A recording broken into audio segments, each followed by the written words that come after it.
I feel like we have a family in our authors and in this group. And you've done that. You've brought us all together. And you've made it possible for people to share their stories in a way that will actually change the world.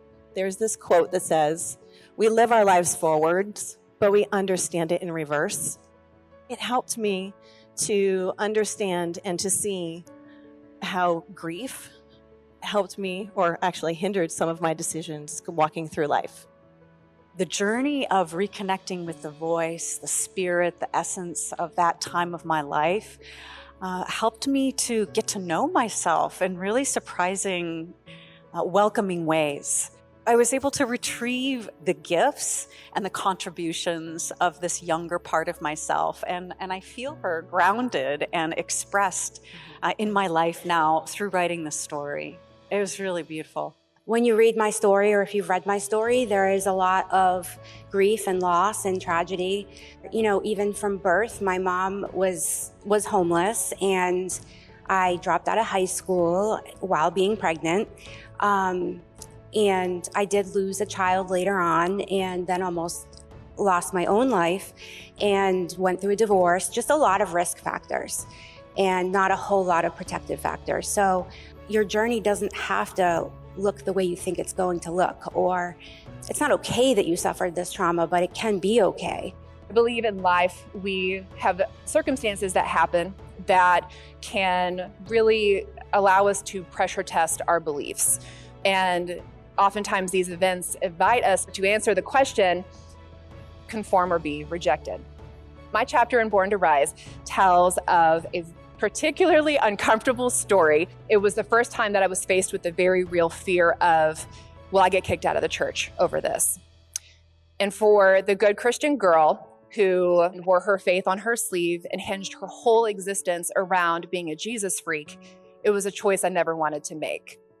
Think about in your life right now, all of the things that maybe you would consider to be failures. Did it or did it not really turn you in the right direction to be exactly where you are now? And that's the thing that really this big kind of crashing down of my life taught me was, Portia, you've got no freaking clue. So maybe the work that there is to do, rather than striving, is to sit down and figure out how you actually tick. What do I like? What don't I like? What do I look like when I'm in peril? One of the things I had to discover for myself was, Portia, what do you look like when you're rested? Taking the time to understand the way that you work, the way that you think, the way that you thrive makes all the difference. I was really making decisions based on how it affected others and not necessarily me. And I really didn't know who I was, and I didn't know maybe what I stood for, because that could change if somebody else had something that was more pressing or more important. So I had to do the work. And I had to build that foundation so that no one person, event, or situation could crumble it. Because you see, I had had a lot of devastating losses in my lifetime. And if any of you have been there, you'll recognize that it takes a very long time to rebuild. And it's very, very painful. And in doing that, I recognized that I was spending a lot of time in those masculine energies of pushing, doing, and striving.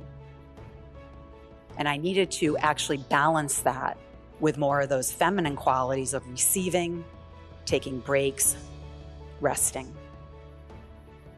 And that led me to developing a self-care practice that helps me stay in balance and in alignment.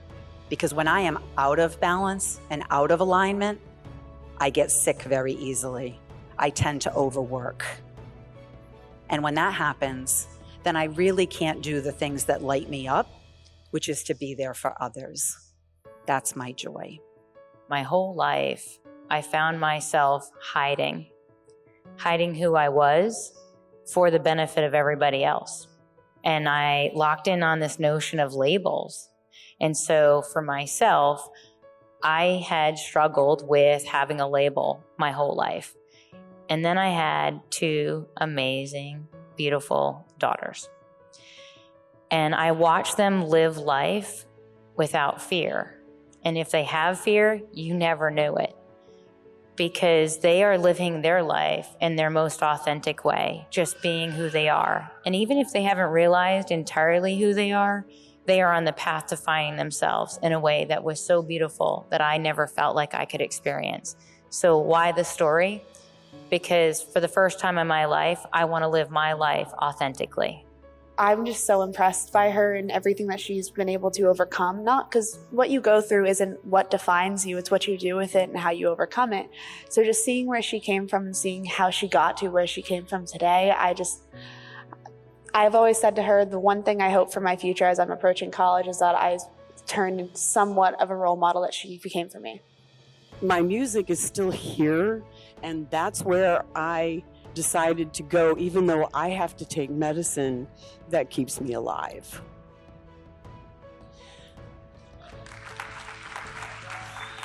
So even if you have an illness, but you also have something that makes you feel good, that's where I want to focus. Not on my illness, not on the fact that I have to take medicine, not that I have to, have that define me, because it doesn't.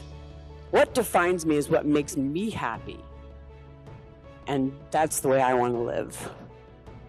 I didn't realize how much that I needed to be healed. And I didn't realize the moment that maybe my medicine was this one note in a paper bag at lunch.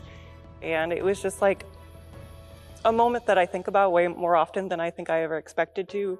It was my first day of school, and she said, "Here's your lunch."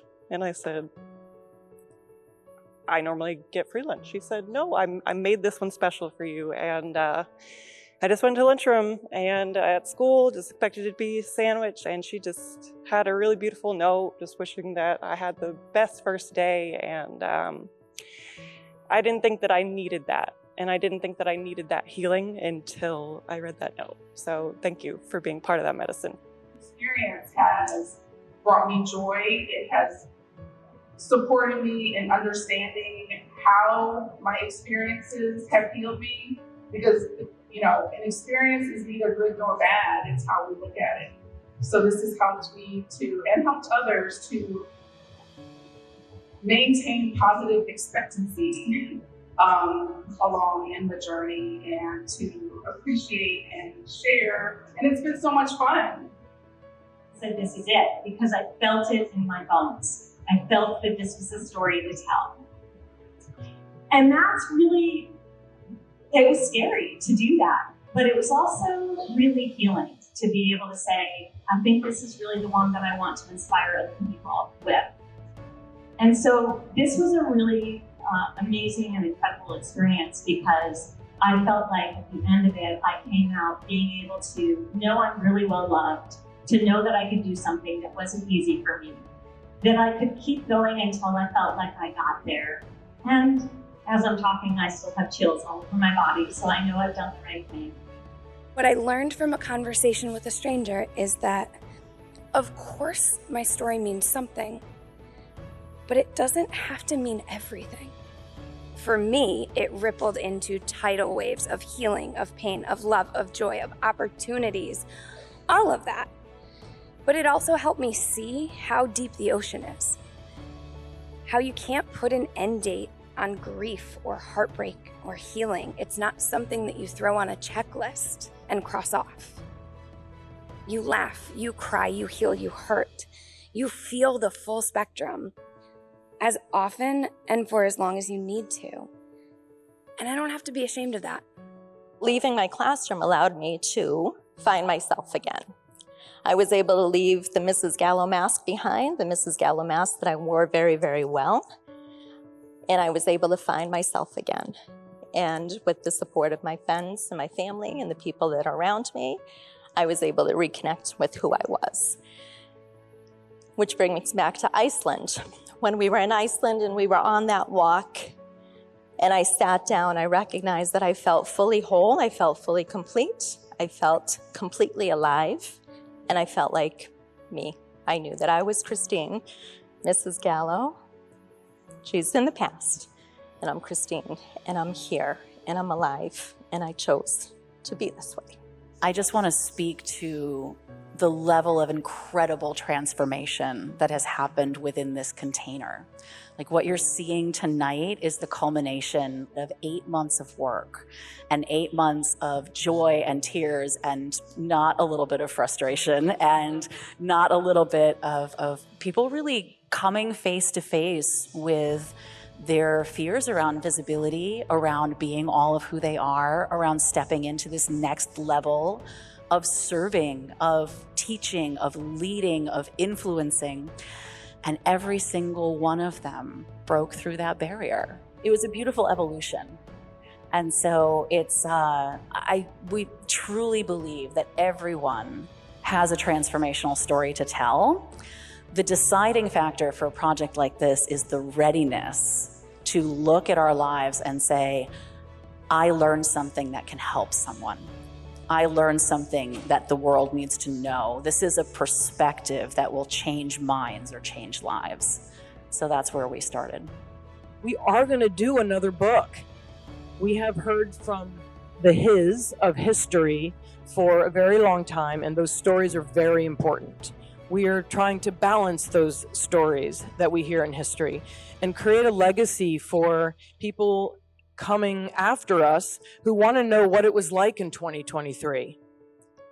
A time when women can start talking about compassion, empathy, community, gathering, all of those pieces of our humanness that exists in all of us, but really hasn't been shared from women's voices. But I believe that those voices are for everyone. They're not just for women, they're just from women. But it's our time to be able to come together as men and women, black and white, straight, gay, whatever it might be, to share our stories so we begin to really understand one another on a level where we can have compassion and empathy and say, you do you. As long as you're not hurting anybody, you do you, and then I'm given that space to do me.